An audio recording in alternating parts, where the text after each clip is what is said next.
ഈശോമിശിഹായ്ക്ക് സ്തുതിയായിരിക്കട്ടെ. പ്രിയപ്പെട്ട സഹോദരങ്ങളെ, ഞാൻ ഷിബു ജെയിംസ്. സാമീഡിയ എന്ന നമ്മുടെ യൂട്യൂബ് ചാനലിലേക്ക് എല്ലാ സുഹൃത്തുക്കൾക്കും സ്വാഗതം. 2025 ലോഗോസ് പരീക്ഷയ്ക്ക് ഇനി 5 ദിവസങ്ങളാണ് അവശേഷിക്കുന്നത്. ഇനിയും പഠിച്ചു തുടങ്ങാം എന്ന് കരുതിയാൽ അതിന് സമയമില്ല. അതുകൊണ്ട് തന്നെ പഠിച്ച ഭാഗങ്ങൾ ഒന്ന് റിവൈസ് ചെയ്ത് നോക്കുന്നതിനും എത്രത്തോളം കാര്യങ്ങൾ പഠിക്കാൻ കഴിഞ്ഞിട്ടുണ്ട് എന്ന് മനസ്സിലാക്കുന്നതിനും ഈ അവസരം ഉപയോഗിക്കേണ്ടതാണ്. ഇത് വിശുദ്ധ ലൂക്കായുടെ സുവിശേഷത്തിൽ നിന്ന് തിരഞ്ഞെടുക്കപ്പെട്ട 100 ചോദ്യങ്ങളാണ്.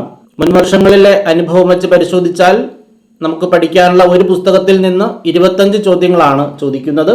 ഈ 100 ചോദ്യങ്ങൾ പഠിച്ചാൽ 25-ൽ 20-ൽ കൂടുതൽ ചോദ്യങ്ങൾ ഉറപ്പായും നിങ്ങൾക്ക് ലഭിക്കുന്നതായിരിക്കും. 100ഓളം മോക്ക് ടെസ്റ്റുകൾ നമ്മൾ നടത്തിക്കഴിഞ്ഞു. ഈ ദിവസങ്ങളിൽ 6 മോക്ക് ടെസ്റ്റുകൾ 100 മാർക്കിന്റെ നടത്തുകയാണ്. 2 കഴിഞ്ഞു, ഇന്ന് 3ാമത്തേതാണ്. അത് എല്ലാവർക്കും പങ്കെടുക്കുന്ന തരത്തിലാണ് ക്രമീകരിച്ചിരിക്കുന്നത്. നേരത്തെ നടത്തിയ 100 മോക്ക് ടെസ്റ്റുകളുടെ ലിങ്ക് ആവശ്യമുള്ളവർ രജിസ്ട്രേഷൻ എടുത്ത് രജിസ്ട്രേഷൻ ഫീസ് അയച്ചു തന്നാൽ നിങ്ങൾക്കത് വാട്സപ്പിൽ അയച്ചു തരുന്നതായിരിക്കും. അത് നിങ്ങൾക്ക് ആവർത്തിച്ച് പരീക്ഷ എഴുതി പഠിക്കാവുന്നതാണ്. 1ാമത്തെ ചോദ്യം, ഞങ്ങളുടെ വിശ്വാസം വർദ്ധിപ്പിക്കണമേ എന്ന് യേശുവിനോട് പ്രാർത്ഥിച്ചതാര്? ഓപ്ഷൻസ് വായിച്ചു നോക്കണം എന്നുള്ളവർക്ക് ഓപ്ഷൻസ് വായിച്ചു നോക്കാൻ ഒരു സമയം തരാം. അതേ തുടർന്ന് ഉത്തരം പറയുന്നതായിരിക്കും. ഇതിന്റെ ശരിയുത്തരം അപ്പസ്തോലന്മാർ. 2, നിങ്ങൾക്ക് എന്തുമാത്രം വിശ്വാസമുണ്ടെങ്കിലാണ് ഈ സിക്കമിൻ വൃക്ഷത്തോട് ഇളകി കടലിൽ ചെന്ന് വേരുറയ്ക്കുക എന്ന് പറഞ്ഞാൽ അത് നിങ്ങളെ അനുസരിക്കും എന്ന് യേശു പറയുന്നത്? കടുകുമണിയോളം. 3, ഒരു ഭൃത്യൻ ഉഴുകയോ ആടുമേയ്ക്കുകയോ ചെയ്തിട്ട് വയലിൽ നിന്ന് തിരിച്ചു വരുമ്പോൾ അവനോട് നമ്മളിൽ ആരെങ്കിലും എന്തു പറയുമോ എന്നാണ് യേശു ചോദിക്കുന്നത്? നീ ഉടനെ വന്ന് ഭക്ഷണത്തിനിരിക്കുക എന്ന്. 4, എങ്ങനെയുള്ള മനുഷ്യൻ തൻ്റെ ജീവൻ നഷ്ടപ്പെടുത്തും എന്നാണ് യേശു അരുളി ചെയ്യുന്നത്? ജീവൻ നിലനിർത്താൻ പരിശ്രമിക്കുന്നവൻ. 5, മനുഷ്യപുത്രന്റെ ദിവസങ്ങളിൽ ഒന്ന് കാണാൻ നിങ്ങൾ ആഗ്രഹിക്കുന്ന സമയം വരും. യേശു ഇത് പറഞ്ഞത് ആരോട്? ശിഷ്യരോട്. 6, ഫരിസേന്റെയും ചുങ്കക്കാരന്റെയും ഉപമയിൽ 2 പേരും പ്രാർത്ഥിക്കാൻ പോയത് എവിടേക്കായിരുന്നു? ദേവാലയത്തിലേക്ക്. 7, ഫരിസേന്റെയും ചുങ്കക്കാരന്റെയും ഉപമയിൽ ഫരിസേൻ മറ്റു മനുഷ്യരെ വിശേഷിപ്പിക്കുന്നത് എങ്ങനെ? അക്രമികളും നീതിരഹിതരും വ്യഭിചാരികളുമെന്ന്. ഫരിസേന്റെയും ചുങ്കക്കാരന്റെയും ഉപമയിൽ ദൈവമേ, ഞാൻ നിനക്ക് നന്ദി പറയുന്നു എന്ന് പ്രാർത്ഥിച്ചത് ആരാണ്? ഫരിസേൻ. 9, ഫരിസേന്റെയും ചുങ്കക്കാരന്റെയും ഉപമയിൽ ഫരിസേന്റെ പ്രാർത്ഥനയിൽ താൻ ആഴ്ചയിൽ ചെയ്യുന്നതായി പറയുന്ന സുകൃതമെന്ത്? 2 പ്രാവശ്യം ഉപവസിക്കുന്നു. 10, യേശു കൈകൾ വച്ച് അനുഗ്രഹിക്കേണ്ടതിന് അവർ യേശുവിൻ്റെ അടുക്കൽ കൊണ്ടുവന്നത് ആരെയായിരുന്നു? ശിശുക്കളെ. 11, ശിഷ്യന്മാർ ജനക്കൂട്ടത്തെ ശകാരിച്ച അവസരമേത്? ശിശുക്കളെ കൈകൾ വച്ച് അനുഗ്രഹിക്കേണ്ടതിന് ജനങ്ങൾ യേശുവിൻ്റെ അടുക്കൽ കൊണ്ടുവന്നപ്പോൾ. 12, തൻ്റെ അടുത്തു വരാൻ അനുവദിക്കുവിൻ, അവരെ തടയരുത് എന്ന് യേശു പറഞ്ഞത് ആരെക്കുറിച്ചായിരുന്നു? ശിശുക്കളെക്കുറിച്ച്. 13, ശിശുക്കൾ എൻ്റെ അടുത്തു വരാൻ അനുവദിക്കുവിൻ, അവരെ തടയരുത്. യേശു ആരോടാണ് ഇത് പറഞ്ഞത്? ശിഷ്യന്മാരോട്. 14, ദൈവരാജ്യം ആരെപ്പോലെ ഉള്ളവരുടേതാണ് എന്നാണ് യേശു അരുളി ചെയ്യുന്നത്? ശിശുക്കളെ പോലെ ഉള്ളവരുടേത്. 15, മനുഷ്യർക്ക് അസാധ്യമായത് ദൈവത്തിന് സാധ്യമാണ്. എന്തിനെ സൂചിപ്പിച്ചുകൊണ്ടാണ് യേശു ഇപ്രകാരം പ്രബോധനം നൽകിയത്? രക്ഷ. 16, ജെറീക്കോയിൽ വച്ച് യേശു കണ്ടുമുട്ടിയ ധനികനായ മനുഷ്യനാര്? സക്കേവൂസ്. 17, സക്കേവൂസ് ഏതു ദേശക്കാരനായിരുന്നു? ജെറീക്കോ. 18, അവൻ ചുങ്കക്കാരിൽ പ്രധാനനും ധനികനുമായിരുന്നു. അവൻ ആര്? സക്കേവൂസ്. ജെറീക്കോയിൽ വച്ച് യേശുവിനെ സ്വന്തം ഭവനത്തിൽ സ്വീകരിച്ച ധനികൻ? സക്കേവൂസ്. 20 യേശുവിനെ കാണാൻ ആഗ്രഹിച്ചെങ്കിലും ജനക്കൂട്ടത്തിൽ നിന്ന് സക്കേവൂസിനത് സാധ്യമായിരുന്നില്ല. എന്തുകൊണ്ട്? പൊക്കം കുറവായതിനാൽ. 21 യേശുവിനെ കാണാൻ വേണ്ടി സക്കേവൂസ് കയറിയിരുന്ന മരത്തിന്റെ പേര് സിക്കമോർ. 22 മരത്തിന്റെ മുകളിൽ കയറിയിരുന്ന ഒരു മനുഷ്യനോട് യേശു വേഗം ഇറങ്ങി വരാൻ കൽപ്പിക്കുന്നുണ്ട്. ആ മനുഷ്യൻ ആര്? മരമേത്? മനുഷ്യൻ സക്കേവൂസ്, മരം സിക്കമോർ. 23 ഇന്ന് എനിക്ക് നിന്റെ വീട്ടിൽ താമസിക്കേണ്ടിയിരിക്കുന്നു. യേശു ആരോടാണ് ഇപ്രകാരം പറഞ്ഞത്? സക്കേവൂസിനോട്. 24 യേശു സക്കേവൂസിന്റെ ഭവനത്തിൽ സ്വീകരിക്കപ്പെടുന്നത് കണ്ട് ജനക്കൂട്ടം നൽകിയ പ്രതികരണം എന്തായിരുന്നു? ഇവൻ പാപിയുടെ വീട്ടിൽ അതിഥിയായി താമസിക്കുന്നല്ലോ എന്ന് അവർ പിറുപിറുത്തു. 25 തന്റെ ഭവനത്തിൽ വന്ന യേശുവിനോട് സക്കേവൂസ് എന്തുമാത്രം താൻ ദരിദ്രർക്ക് കൊടുക്കുന്നു എന്നാണ് പറഞ്ഞത്? സ്വത്തിൽ പകുതി. 26 വഞ്ചിച്ചെടുത്തിട്ടുള്ള സ്വത്തിന് സക്കേവൂസ് എങ്ങനെ പരിഹാരം ചെയ്യും എന്നാണ് യേശുവിനോട് പറഞ്ഞത്? 4 ഇരട്ടിയായി തിരിച്ചു കൊടുത്തുകൊണ്ട്. 27 സ്വത്തിൽ പകുതി ദരിദ്രർക്ക് കൊടുക്കുമെന്നും വഞ്ചിച്ചെടുത്തിട്ടുണ്ടെങ്കിൽ 4 ഇരട്ടിയായി തിരിച്ചു കൊടുക്കുമെന്നും തീരുമാനിച്ച ചുങ്കക്കാരനാര്? സക്കേവൂസ്. 28 ദൈവത്തിന്റെ രക്ഷാകര സാന്നിധ്യം സ്വന്തം വീട്ടിൽ ഇന്ന് അനുഭവിക്കാൻ ഭാഗ്യം ലഭിച്ച ഒരു ധനവാന്റെ പേര് സക്കേവൂസ്. 29 യേശുവിന്റെ ജനനവാർത്ത അറിഞ്ഞ് ആട്ടിടയന്മാർ അതിവേഗം പോയി യേശുവിനെ കണ്ടതുപോലെ യേശുവിന്റെ പരസ്യജീവിതകാലത്ത് തിടുക്കത്തിൽ ഇറങ്ങിച്ചെന്ന് യേശുവിനെ സന്തോഷത്തോടെ സ്വീകരിച്ച വ്യക്തിയാര്? സക്കേവൂസ്. 30 മനുഷ്യപുത്രൻ വന്നിരിക്കുന്നത് എന്തിനു വേണ്ടിയെന്നാണ് യേശു അരുളി ചെയ്തത്? നഷ്ടപ്പെട്ടു പോയതിനെ കണ്ടെത്തി രക്ഷിക്കാൻ. 31 ഇവനും അബ്രഹാത്തിന്റെ പുത്രനാണ്. നഷ്ടപ്പെട്ടു പോയതിനെ കണ്ടെത്തി രക്ഷിക്കാനാണ് മനുഷ്യപുത്രൻ വന്നിരിക്കുന്നത്. ആര് ആരോട് പറഞ്ഞു? യേശു സക്കേവൂസിനോട്. 32 ജെറുസലേമിൽ പ്രവേശിക്കുന്നതിന് തൊട്ടു മുമ്പായി യേശു വിശുദ്ധ ലൂക്കായുടെ സുവിശേഷത്തിൽ അരുളി ചെയ്ത ഉപമയേത്? 10 നാണയത്തിന്റെ ഉപമ. 33 അവനിൽ നിന്ന് ആ നാണയമെടുത്ത് 10 നാണയമുള്ളവന് കൊടുക്കുക. ആരോടാണ് പ്രഭു ഇങ്ങനെ പറഞ്ഞത്? ചുറ്റും നിന്നവരോട്. 34 ഉള്ളതുപോലും ആരിൽ നിന്ന് എടുക്കപ്പെടും എന്നാണ് യേശു പഠിപ്പിക്കുന്നത്? ഇല്ലാത്തവനിൽ നിന്ന്. ഉള്ളവന് കൊടുക്കപ്പെടും, ഇല്ലാത്തവനിൽ നിന്ന് ഉള്ളതുപോലും എടുക്കപ്പെടും. വിശുദ്ധ ലൂക്കായുടെ സുവിശേഷത്തിൽ ഈ വചനങ്ങൾ യേശു പറഞ്ഞത് ഏത് ഉപമയുടെ അവസാനത്തിലാണ്? 10 നാണയത്തിന്റെ. കർത്താവിന്റെ രണ്ടാമത്തെ ആഗമനം വരെ ക്രിസ്ത്യാനികൾ പ്രവർത്തനനിരതരാകണമെന്നും അപ്പോൾ അവർക്ക് കൂടുതൽ പ്രതിഫലം ലഭിക്കുമെന്നും പഠിപ്പിക്കുന്ന ഉപമ ഏത്? 10 നാണയത്തിന്റെ ഉപമ. 37 10 നാണയത്തിന്റെ ഉപമ പറഞ്ഞതിനു ശേഷം യേശു എങ്ങോട്ടുള്ള യാത്രയാണ് തുടർന്നത്? ജെറുസലേമിലേക്കുള്ള യാത്ര. 38 ലൂക്കായുടെ സുവിശേഷത്തിൽ പറയുന്ന ഒലിവുമലയ്ക്കരികെയുള്ള 2 സ്ഥലങ്ങളുടെ പേരെന്ത്? ബത്ഫഗെ, ബഥാനിയ. 39 ജെറുസലേം പ്രവേശനം നടത്തുന്നതിനുള്ള കഴുതക്കുട്ടിയെ കൊണ്ടുവരുന്നതിന് യേശു ആരെയാണ് പറഞ്ഞയച്ചത്? 2 ശിഷ്യന്മാരെ. 40 യേശു വിലപിച്ചത് ഏതു പട്ടണത്തെ കണ്ടപ്പോഴാണ്? ജെറുസലേം.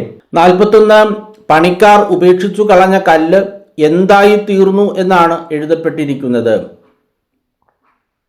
മൂലക്കല്ലായി. 42 വിശുദ്ധ ലൂക്കായുടെ സുവിശേഷത്തിൽ പണിക്കാർ ഉപേക്ഷിച്ചു കളഞ്ഞ കല്ല് മൂലക്കല്ലായി തീർന്നു എന്ന് എഴുതപ്പെട്ടിരിക്കുന്നതിനെ കുറിച്ച് യേശു പറയുന്നുണ്ട്. ആ കല്ലിന്മേൽ നിബദിക്കുന്നവന് എന്തു സംഭവിക്കും? അത് ആരുടെയെങ്കിലും മേൽ പതിച്ചാലും എന്ത് സംഭവിക്കും? കല്ലിന്മേൽ നിബദിച്ചാൽ തകരും, കല്ല് ആരുടെയെങ്കിലും മേൽ പതിച്ചാൽ ധൂളിയാകും. പണക്കാർ ഉപേക്ഷിച്ചു കളഞ്ഞ കല്ല് മൂലക്കല്ലായി തീർന്നു. ഇപ്രകാരം എഴുതപ്പെട്ടിരിക്കുന്ന പഴയ നിയമ പുസ്തകമേത്? സങ്കീർത്തനങ്ങൾ. 44 മുന്തിരിത്തോട്ടത്തിന്റെയും കൃഷിക്കാരുടെയും ഉപമ ശ്രവിച്ച പ്രധാന പുരോഹിതന്മാരും നിയമജ്ഞരും യേശുവിനെ കയ്യേറ്റം ചെയ്യാൻ ശ്രമിച്ചുവെങ്കിലും അവർ ആരെയാണ് ഭയപ്പെട്ടത്? ജനങ്ങളെ. യേശുവിനെ ഏൽപ്പിച്ചു കൊടുക്കത്തക്ക വിധം അവന്റെ വാക്കിൽ നിന്ന് എന്തെങ്കിലും പിടിച്ചെടുക്കാൻ യഹൂദ നേതാക്കന്മാർ ആരെ അയച്ചാണ് അവസരം കാത്തിരുന്നത്? നീതിമാന്മാരെന്നു ഭാവിക്കുന്ന ചാരന്മാരെ. 46 യേശുവിനെ ആർക്ക് ഏൽപ്പിച്ചു കൊടുക്കുന്നതിനായിട്ടാണ് ചാരന്മാരെ അയച്ച് യേശുവിന്റെ വാക്കിൽ നിന്ന് എന്തെങ്കിലും പിടിച്ചെടുക്കാൻ യഹൂദ നേതാക്കന്മാർ അവസരം കാത്തിരുന്നത്? ദേശാധിപതിയുടെ അധികാരത്തിനും വിധിക്കും. നീ ശരിയായി സംസാരിക്കുകയും പഠിപ്പിക്കുകയും ചെയ്യുന്നവനും മുഖം നോക്കാതെ ദൈവത്തിന്റെ വഴി സത്യമായി പഠിപ്പിക്കുന്നവനും ആണെന്ന് ഞങ്ങൾക്കറിയാം. ഇപ്രകാരം യേശുവിനോട് പറഞ്ഞതാര്? നീതിമാന്മാരെന്ന് ഭാവിക്കുന്ന ചാരന്മാർ. 48 സീസറിന് നികുതി കൊടുക്കുന്നത് നിയമാനുസൃതമോ അല്ലയോ എന്ന് ചോദിച്ച യഹൂദ ചാരന്മാരോട് യേശു ആവശ്യപ്പെട്ട നാണയമെന്ത്? 1 ദനാറ. 49 സീസറിന് നികുതി കൊടുക്കുന്നത് നിയമാനുസൃതമോ അല്ലയോ എന്ന് യഹൂദ ചാരന്മാർ ചോദിച്ചപ്പോൾ യേശു 1 ദനാറ കാണിക്കുവാൻ ആവശ്യപ്പെട്ടത് എന്തു മനസ്സിലാക്കിയപ്പോഴാണ്? അവരുടെ കൗശലം. 50 സീസറിന് നികുതി കൊടുക്കണമോ എന്ന ചോദ്യവുമായി വന്ന യഹൂദ ചാരന്മാർ യേശു ആവശ്യപ്പെട്ടിട്ട് കൊണ്ടുവന്ന നാണയത്തിൽ ആരുടെ രൂപവും ലിഖിതവുമാണ് ഉണ്ടായിരുന്നത്? സീസറിന്റെ. 51 സീസറിന് നികുതി കൊടുക്കുന്നത് നിയമാനുസൃതമോ എന്ന ചോദ്യത്തിന് യേശു നൽകിയ ഉത്തരമെന്ത്? സീസറിനുള്ളത് സീസറിനും ദൈവത്തിനുള്ളത് ദൈവത്തിനും കൊടുക്കുവിൻ. 52 നീതിമാന്മാർ എന്ന് ഭാവിച്ച ചാരന്മാർക്ക് ആരുടെ സാന്നിധ്യത്തിൽ വച്ച് യേശുവിനെ വാക്കിൽ കൊടുക്കാനാണ് സാധിക്കാതിരുന്നത്? ജനങ്ങളുടെ. 53 പുനരുദ്ധാനം നിഷേധിക്കുന്ന യഹൂദ വിഭാഗം അറിയപ്പെട്ടിരുന്നതെങ്ങനെ? സദുക്കായർ. 54 ഒരാളുടെ സഹോദരന്റെ വിധവയെ സ്വീകരിച്ച് അവന് വേണ്ടി സന്താനങ്ങളെ ഉൽപ്പാദിപ്പിക്കാനുള്ള കടമയെപ്പറ്റി നിയമത്തിൽ പറയുന്ന സാഹചര്യമെന്ത്? സഹോദരൻ സന്താനമില്ലാതെ മരിച്ചാൽ. 55 ഒരാളുടെ വിവാഹിതനായ സഹോദരൻ സന്താനമില്ലാതെ മരിച്ചാൽ അവൻ ആ സഹോദരന്റെ വിധവയെ സ്വീകരിച്ച് അവനു വേണ്ടി സന്താനങ്ങളെ ഉൽപ്പാദിപ്പിക്കണമെന്ന് കൽപ്പിച്ചിട്ടുള്ളതാര്? മോശ. 56 പുനരുദ്ധാനത്തെക്കുറിച്ചുള്ള വിവാദത്തിൽ സദുക്കായർ യേശുവിനോട് പറഞ്ഞ സംഭവത്തിലെ സ്ത്രീ എത്ര പേരുടെ ഭാര്യയായിരുന്നു? 7 സഹോദരന്മാരുടെ. 57 വിവാഹം ചെയ്യുകയും ചെയ്തു കൊടുക്കുകയും ചെയ്യുന്നത് എങ്ങനെയുള്ള സന്താനങ്ങളെന്നാണ് യേശു പറയുന്നത്? ഈ യുഗത്തിന്റെ സന്താനങ്ങൾ. 59 മുന്തിരിത്തോട്ടത്തിന്റെയും കൃഷിക്കാരുടെയും ഉപമയിൽ ഉടമസ്ഥൻ തോട്ടം ആരെ ഏൽപ്പിച്ചിട്ടാണ് പോയത്? കൃഷിക്കാരെ. 59 അവസാന നാളുകൾ ആരംഭിക്കുന്നതിന് മുമ്പ് ആരു നിമിത്തം ശിഷ്യന്മാരെ എല്ലാവരും ദേഷിക്കും എന്നാണ് യേശു പറയുന്നത്? യേശുവിന്റെ നാമം നിമിത്തം. 60 യേശുവിന്റെ നാമം നിമിത്തം ശിഷ്യന്മാരെ എല്ലാവരും ദേഷിക്കുമെങ്കിലും ശിഷ്യന്മാരുടെ എന്തുപോലും നശിച്ചു പോവുകയില്ല എന്നാണ് യേശു അറിയിക്കുന്നത്. ഒരു തലമുടിയിഴ പോലും. 61 ജെറുസലേമിന് ചുറ്റും സൈന്യം താവളമടിച്ചിരിക്കുന്നത് കാണുമ്പോൾ യൂദായിലുള്ളവർ എന്തു ചെയ്യണമെന്നാണ് യേശു ആവശ്യപ്പെടുന്നത്? പർവ്വതങ്ങളിലേക്ക് പലായനം ചെയ്യണം. 62 ജെറുസലേമിൽ വച്ച് യേശുവിന്റെ വാക്കു കേൾക്കാൻ വേണ്ടി ജനം മുഴുവൻ അതിരാവിലെ എവിടെയാണ് എത്തിയിരുന്നത്? ദേവാലയത്തിൽ. 63 പെസഹ തിരുനാളിന്റെ മറ്റൊരു പേര്? പുളിപ്പില്ലാത്ത അപ്പത്തിന്റെ തിരുനാൾ. 64 യേശുവിനെ എങ്ങനെ വധിക്കാം എന്നതിനെപ്പറ്റി അന്വേഷിച്ചുകൊണ്ടിരുന്നവർ ആരെല്ലാം? പുരോഹിതന്മാരും നിയമജ്ഞരും. പുരോഹിതന്മാരും നിയമജ്ഞരും യേശുവിനെ എങ്ങനെ വധിക്കാം എന്ന് അന്വേഷിച്ചുകൊണ്ടിരുന്നത് ഏതു സമയത്താണ്? പെസഹ അടുത്തപ്പോൾ. 66 പുരോഹിതന്മാരും നിയമജ്ഞരും യേശുവിനെ എങ്ങനെ വധിക്കാമെന്ന് അന്വേഷിച്ചിരുന്നെങ്കിലും അവർ ഭയപ്പെട്ടിരുന്നത് ആരെയാണ്? ജനങ്ങളെ. 67 സ്കറിയോത്ത എന്ന് വിളിക്കപ്പെടുന്നവൻ ആര്? യൂദാസ്. 68 12 അപ്പോസ്തലന്മാരിൽ ആരിലാണ് സാത്താൻ പ്രവേശിച്ചത്? യൂദാസിൽ. 69 യൂദാസ് ആരെ സമീപിച്ചാണ് യേശുവിനെ അവർക്ക് എങ്ങനെയാണ് ഒറ്റുകൊടുക്കേണ്ടത് എന്ന് ആലോചിച്ചത്? പുരോഹിത പ്രമുഖന്മാരെയും സേനാധിപന്മാരെയും. 70 യേശുവിനെ ഒറ്റുകൊടുക്കുന്നതിന് പ്രതിഫലമായി യഹൂദ നേതാക്കന്മാർ യൂദാസിന് കൊടുക്കാം എന്ന് വാഗ്ദാനം ചെയ്തതെന്ത്? പണം. 71 എപ്പോൾ യേശുവിനെ ഒറ്റുകൊടുക്കാനാണ് യൂദാസ് അവസരം പാർത്തുകൊണ്ടിരുന്നത്? ജനക്കൂട്ടമില്ലാത്തപ്പോൾ. 72 പ്രേക്ഷിത ദൗത്യവുമായി അയക്കപ്പെടുന്ന അപ്പോസ്തലൻ വാളില്ലാത്തവനെങ്കിൽ എന്തു വിറ്റുപോലും വാൾ വാങ്ങട്ടെ എന്നാണ് യേശു ആവശ്യപ്പെട്ടത്?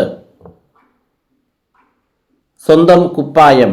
73 താൻ ആരോടുകൂടെ എണ്ണപ്പെട്ടു എന്ന് എഴുതപ്പെട്ടിരിക്കുന്നതാണ് നിവൃത്തിയാകേണ്ടി ഇരിക്കുന്നു എന്ന് യേശു പ്രഖ്യാപിച്ചത്? നിയമലംഘകരോടുകൂടെ. പൂരിപ്പിക്കുക. എന്തെന്നാൽ എന്നെപ്പറ്റി എഴുതപ്പെട്ടിരിക്കുന്നത് ഡാഷ് പൂർത്തിയാകേണ്ടതാണ്. 75 വാളില്ലാത്തവൻ വാൾ വാങ്ങട്ടെ എന്ന് യേശു പറഞ്ഞപ്പോൾ അവർക്ക് എത്ര വാൾ ഉണ്ട് എന്നാണ് അപ്പോസ്തലന്മാർ പറഞ്ഞത്? 2 വാൾ. 76 പെസഹ ഭക്ഷണത്തിനു ശേഷം ഒലിവുമലയിലേക്ക് പോയ യേശുവിനെ പിന്തുടർന്നതാര്? ശിഷ്യന്മാർ. 77 പെസഹ ഭക്ഷിച്ച ശേഷം യേശു എവിടേക്കാണ് പോയത്? ഒലിവുമലയിലേക്ക്. 78 വിശുദ്ധ ലൂക്കായുടെ സുവിശേഷത്തിൽ പെസഹ ഭക്ഷിച്ച ശേഷം ഒലിവുമലയിലെത്തിയ യേശു ശിഷ്യന്മാരോട് ആദ്യം അരുളി ചെയ്ത വചനമെന്ത്? നിങ്ങൾ പരീക്ഷയിൽ ഉൾപ്പെടാതിരിക്കാൻ പ്രാർത്ഥിക്കുവിൻ. 79 ഗത്സമനിലെത്തിയ യേശു ശിഷ്യന്മാരിൽ നിന്ന് എന്തുമാത്രം ദൂരെ മാറിയാണ് പ്രാർത്ഥിച്ചത്? ഒരു കല്ലേറു ദൂരം. 80 ഗത്സമനിയിലെത്തിയ യേശു പ്രാർത്ഥിച്ചുകൊണ്ടിരുന്നപ്പോഴത്തെ ശാരീരിക നില എന്തായിരുന്നു? മുട്ടിന്മേൽ വീണു. 81 ഗത്സമനിയിൽ യേശുവിനോട് കൂടെ ഉണ്ടായിരുന്നവർ സേവകന്റെ ഏത് ചെവിയായിരുന്നു ഛേദിച്ചു കളഞ്ഞത്? യേശു അത് സുഖപ്പെടുത്തിയതെങ്ങനെ? വലത്തു ചെവി തൊട്ട് സുഖപ്പെടുത്തി. 82 ഗത്സമനിയിൽ യേശുവിനെ ബന്ധിക്കാനായി വന്നവർ ലൂക്കാസ് സുവിശേഷത്തിൽ ആരെല്ലാമായിരുന്നു? പുരോഹിത പ്രമുഖന്മാർ, ദേവാലയ സേനാധിപന്മാർ, ജനപ്രമാണികൾ. 83 ഗത്സമനിയിൽ വച്ച് യേശുവിനെ ബന്ധിക്കാനായി വന്നവരുടെ കയ്യിലുണ്ടായിരുന്ന ആയുധങ്ങൾ എന്തെല്ലാം? വാളും വടിയും. ആർക്കെതിരെ എന്ന പോലെ തന്നെ ബന്ധിക്കാൻ വന്നിരിക്കുന്നുവോ എന്നാണ് തനിക്കെതിരായി വന്നവരോട് യേശു ചോദിക്കുന്നത്. കവർച്ചക്കാരനെതിരെ എന്ന പോലെ. 85 ഗത്സമനിയിൽ വച്ച് യേശു തന്നെ ബന്ധിക്കാൻ വന്നവരോട് താൻ എല്ലാ ദിവസവും എവിടെയായിരുന്നപ്പോൾ അവർ തന്നെ പിടിച്ചില്ല എന്നാണ് ചൂണ്ടിക്കാട്ടുന്നത്? ദേവാലയത്തിൽ ആയിരുന്നപ്പോൾ. 86 പൂരിപ്പിക്കുക. എന്നാൽ ഇത് നിങ്ങളുടെ സമയമാണ് ഡാഷ് ആധിപത്യവും അന്ധകാരത്തിൻ്റെ. 87 എന്നാൽ ഇത് നിങ്ങളുടെ സമയമാണ് അന്ധകാരത്തിൻ്റെ ആധിപത്യവും. യേശു ഇപ്രകാരം പറഞ്ഞത് ആരോട്? പുരോഹിത പ്രമുഖന്മാരോടും ദേവാലയ സേനാധിപന്മാരോടും ജനപ്രമാണികളോടും. ഗത്സമനിയിൽ ബന്ധനസ്ഥനാക്കിയ യേശുവിനെ യഹൂദന്മാർ ആരുടെ വീട്ടിലേക്കാണ് കൊണ്ടുപോയത്? പ്രധാനാചാര്യന്റെ. 89 നീയും അവരിൽ ഒരുവനാണ് എന്ന് പ്രധാനാചാര്യന്റെ വീട്ടുമുറ്റത്ത് വച്ച് ഒരു മനുഷ്യൻ പറഞ്ഞത് ഏത് അപ്പോസ്തലനെ കണ്ടിട്ടാണ്? പത്രോസിനെ. 90 യേശു ശിഷ്യന്മാരോട് അവർ ആരെപ്പോലെ ആകരുത് എന്നാണ് നിർദ്ദേശിച്ചത്? വിജാതീയരെ പോലെ. 91 യേശുവിനെ ശിക്ഷയ്ക്ക് വിധിക്കാതെ വിട്ടയക്കാൻ ആഗ്രഹിച്ച യഹൂദ ഭരണാധികാരി ആര്? പീലാത്തോസ്. 92 യേശുവിനെ വിട്ടയക്കുന്നതിനെ പറ്റി പീലാത്തോസ് ജനക്കൂട്ടത്തോട് എത്ര പ്രാവശ്യം സംസാരിച്ചു? 3 പ്രാവശ്യം.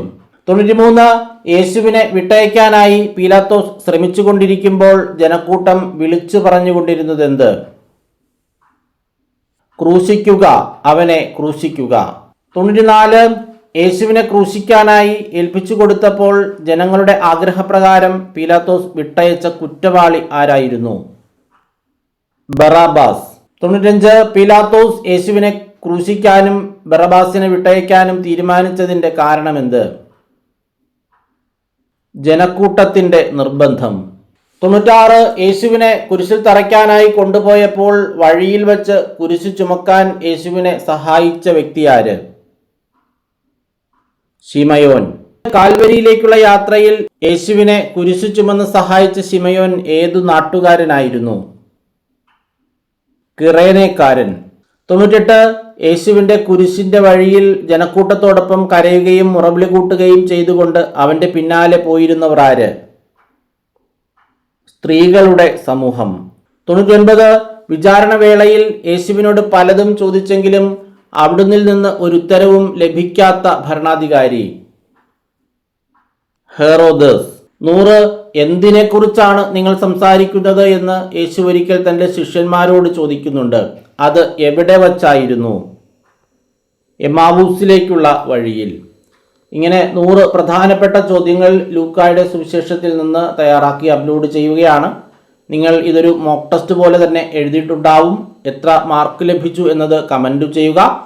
അതോടൊപ്പം POC നൽകിയ 400 ചോദ്യോത്തരങ്ങൾ ഒരു മോക്ക് ടെസ്റ്റായി ഗൂഗിൾ ഫോമിൽ ചെയ്തിട്ടുണ്ട്. അതിൻ്റെ ലിങ്കും ഈ കഴിഞ്ഞ ദിവസങ്ങളിൽ അപ്ലോഡ് ചെയ്ത 100 മാർക്കിൻ്റെ മോക്ക് ടെസ്റ്റിൻ്റെ ഗൂഗിൾ ഫോം ലിങ്കും ഡിസ്ക്രിപ്ഷൻ ബോക്സിൽ നൽകിയിട്ടുണ്ട്. തുടർന്ന് വരുന്നത് കൂടി ഇതിൽ തന്നെ അപ്ഡേറ്റ് ചെയ്തേക്കാം. അതോടൊപ്പം നമുക്കൊരു വാട്സപ്പ് ഗ്രൂപ്പ് ഉണ്ട്. ഏതാനും ഗ്രൂപ്പുകളുണ്ട്. അതിലേതെങ്കിലും ഒരു ഗ്രൂപ്പിലെങ്കിലും നിങ്ങൾ അംഗമാവുക. ഒരു ഗ്രൂപ്പിൽ അംഗമായാൽ മതി. ഒന്നിൽ കൂടുതൽ ഗ്രൂപ്പിൽ അംഗമായിട്ടുള്ളവർ അതിൽ നിന്ന് എക്സിറ്റ് ആയിട്ട് ലെഫ്റ്റ് ആയിട്ട് ഒരു ഗ്രൂപ്പിൽ മാത്രം നിൽക്കണം എന്ന് സ്നേഹത്തോടെ ഓർമ്മിപ്പിക്കുകയാണ്. എല്ലാവരും നന്നായി പഠിക്കുക. എല്ലാവർക്കും എല്ലാവിധമായ നന്മകളും അനുഗ്രഹങ്ങളും ഉണ്ടാകട്ടെ എന്ന് ആശംസിച്ചുകൊണ്ട് പ്രാർത്ഥിച്ചുകൊണ്ട് നിർത്തുന്നു. നന്ദി.